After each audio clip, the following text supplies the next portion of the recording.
Salam semuanya, perkenalkan nama saya Yohanes Wibunahyu. Pada kesempatan malam hari ini saya akan menyaksikan betapa penyertaan Tuhan sangat luar biasa dalam setiap kehidupan saya. Saya sudah berkeluarga dengan 4 putra, jadi 4 anak saya laki-laki semuanya. Saat ini usianya mereka masih kecil-kecil sih, karena waktu saya menikah dengan istri, usia saya juga sudah di atas 30 tahun gitu. Kenapa 30 tahun? Di atas 30 tahun karena pada waktu itu sebenarnya salah satu penyebab saya terlambat menikah itu karena kekhawatiran, yang jelas kekhawatiran. Uh, Takutnya saya nggak bisa menghidupi istri saya, nggak bisa menghidupi anak-anak saya gitu loh. Karena pada waktu itu sebagai seorang full timer, gaji saya hanya pas-pasan buat kehidupan saya pribadi sendiri gitu. Dan akhir bulan pun benar-benar itu harus benar-benar ngirit supaya uh, uang yang ada pada saya itu cukup untuk memenuhi kebutuhan saya selama 1 bulan. Nah, itu adalah satu faktor yang membuat saya pada waktu itu terlambat menikah gitu. Bukan karena nggak laku. Jadi salah satu faktor penyebabnya yang paling menghantui saya adalah saya tidak bisa menghidupi anak istri saya gitu.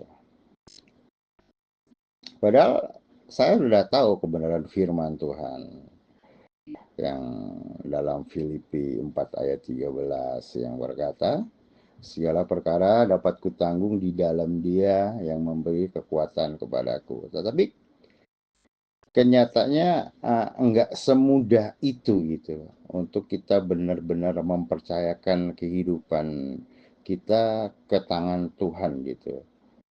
Karena uh, ekspektasi kita kadang berbanding terbalik dengan kenyataan yang kita hadapi gitu. Itu akhirnya yang membuat saya benar-benar bingung pada waktu itu untuk dan nggak ada kepercayaan diri untuk mengambil satu komitmen untuk benar-benar berani untuk menikah sih gitu. Dan kalau Bapak Ibu tahu semua, itu pernikahan saya pun sebenarnya karena dipaksa gitu, dipaksa keadaan gitu. Jadi ceritanya seperti ini. Hari itu hari Senin, saya ditelepon kakak saya yang di Jakarta. Kakak saya bilang, kamu tahu kan sekarang mama lagi di ICU. Mama lagi dirawat sudah beberapa hari ini. Emang mama saya sedang melakukan perawatan di sebuah rumah sakit di Surakarta.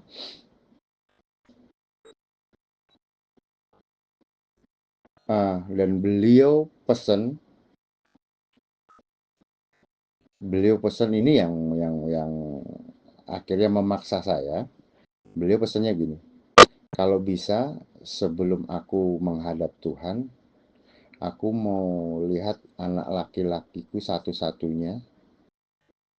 Dan kebetulan saya cuman satu-satunya anak laki-laki dari antara 4 bersaudara seperti itu. Jadi mama saya pengen melihat saya itu menikah sebelum ajal menjemput beliau begitu.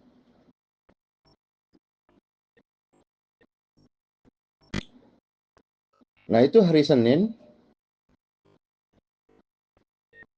di telepon, yang bikin shock apa?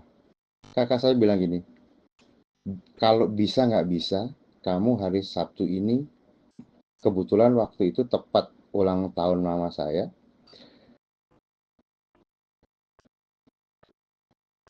Beliau apa meminta untuk saya nikah sebelum sebelum sebelum beliau meninggal. Dan kakak saya bilang itu sebagai kado ulang tahunnya mama kami gitu kan. Akhirnya kakak saya bilang, oh, pokoknya hari Sabtu nanti kamu bisa pulang, kamu nikah. Nah, yang itu yang membuat bingung gini. Waktu itu emang saya sudah punya planning sih, tapi masih sekedar hanya planning dengan calon istri saya waktu itu. Uh, Cuman nggak dalam waktu sedekat ini juga gitu kan.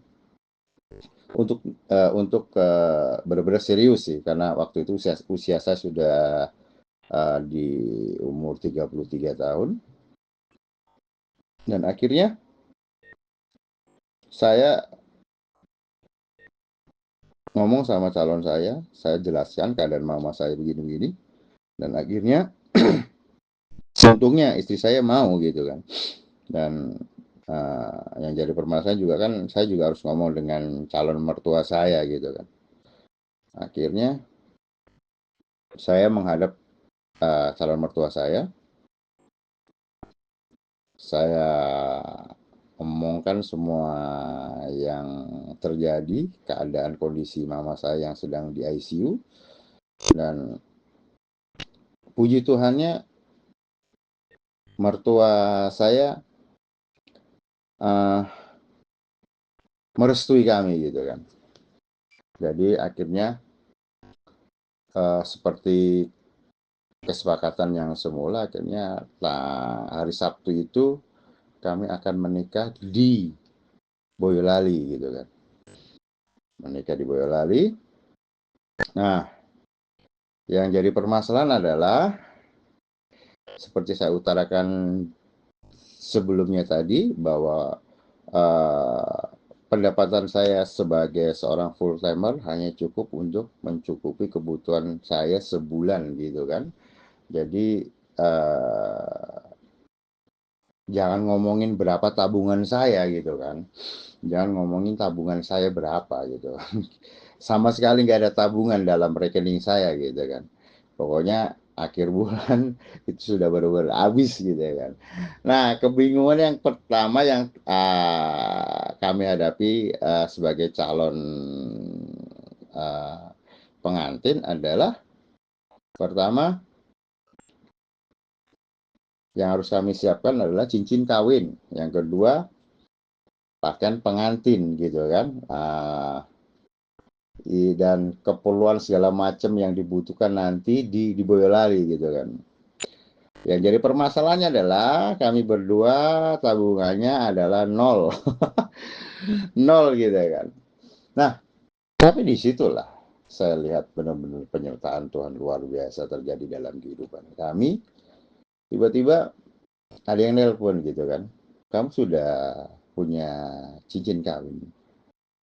Saya jawab belum gitu. Dan tiba-tiba dia bilang, ya sudah, aku kirim ke rekeningmu itu buat beli cincin kawin kalian berdua. Puji Tuhan, permasalahan yang pertama selesai. Yang kedua adalah jas untuk nikah. Kenapa saya harus jas baru? Karena waktu itu berat badan saya sangat luar biasa. Waktu itu berat badan saya 96, yang dulunya dari sekitar 80-an jadi naik 96. Jadi jas-jas saya yang lama udah otomatis nggak pada muat. Mau nggak mau saya harus cari yang baru. Nah, akhirnya di Surabaya saya carilah di JMP. Di sebuah toko saya nemu satu jas, cuman agak kesempitan sedikit gitu di bagian dada gitu kan. Terus akhirnya saya memutuskan keliling JNP. Tetapi setelah keliling-keliling itu nggak menemukan satu pun setelan yang cocok dengan ukuran badan saya. Nah, pada akhirnya dalam pencarian itu tiba-tiba ada suara ngomong, pinjaman jas yang tadi. Saya sempat bingung, pinjam. Masa sih ya boleh diperbolehkan minjem gitu kan. Tapi saya nurut. Saya datang lagi ke toko yang tadi, Saya bilang, saya utarakan apa yang terjadi, yang saya alami, bahwa saya harus nikah secepatnya, dan saya bilang gini, kok kalau boleh saya boleh nggak pinjem jasnya yang itu gitu.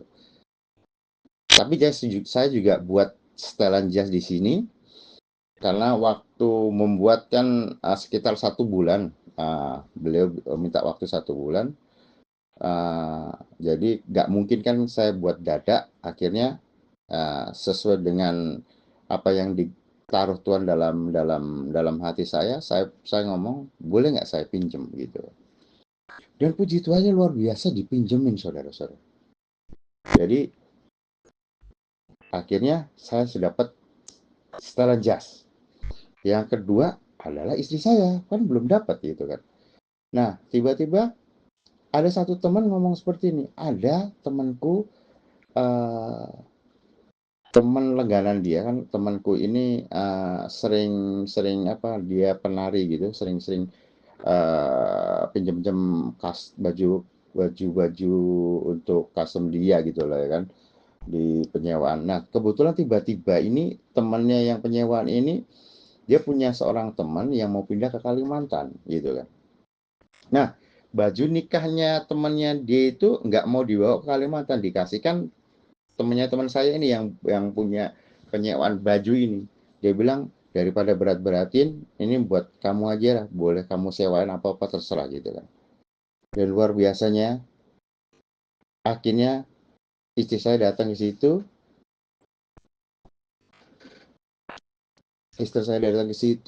dan ketika dicoba pakaiannya pas sesuai dengan ukuran badan dia, dan luar biasa, akhirnya dapatlah kami pakaian pengantin kami, dapat cincin kawin, dan semua kebutuhan di pernikahan di Boyolali itu ternyata tercover semua. Saya tidak mengeluarkan sepeser bang pun, karena apa? Semua Tuhan kirim, Tuhan perlengkapi gitu. Bahkan ketika balikin apa, sewa baju pengantin ini, eh, pihak pihak yang menyewakan baju ini cuma bilang ini, gak usah sewa apa, bayar sewanya, cukup bayar laundrynya saja. Luar biasa kan pernyataan Tuhan, yang selama ini membuat saya takut, saya nikah bagaimana, nanti saya menghidupin anak istri saya bagaimana. Ternyata ketika benar-benar kita mengandalkan Tuhan, seperti firman Tuhan tadi, Filipi, segala perkara dapat kutanggung di dalam Dia. Nah, kuncinya ini adalah di dalam Dia. Ketika kita melibatkan Tuhan dalam setiap pergumulan kita, ketika kita memberikan semua apa namanya, beban kehidupan kita ke dalam tangan Tuhan, ketika kita angkat tangan, kita menyerah, Tuhan akan turun tangan untuk menolong kita semua. Jadi pesannya dari kesaksian ini, kiranya dalam setiap kehidupan kita, percayalah bahwa rancangan Tuhan itu rancangan damai sejahtera, bukan rancangan kecelakaan untuk kita semua. Bagian kita hanya percaya dan meneguhkan dan menguatkan hati kita, iman percaya kita kepada Tuhan, dan biarlah Tuhan juga melakukan bagiannya, menolong kita tepat dalam waktunya, dalam kairosnya. Sekian kesaksian saya, kiranya juga bisa menjadi berkat Bapak untuk Bapak Ibu Saudara semuanya. Terima kasih, Tuhan memberkati.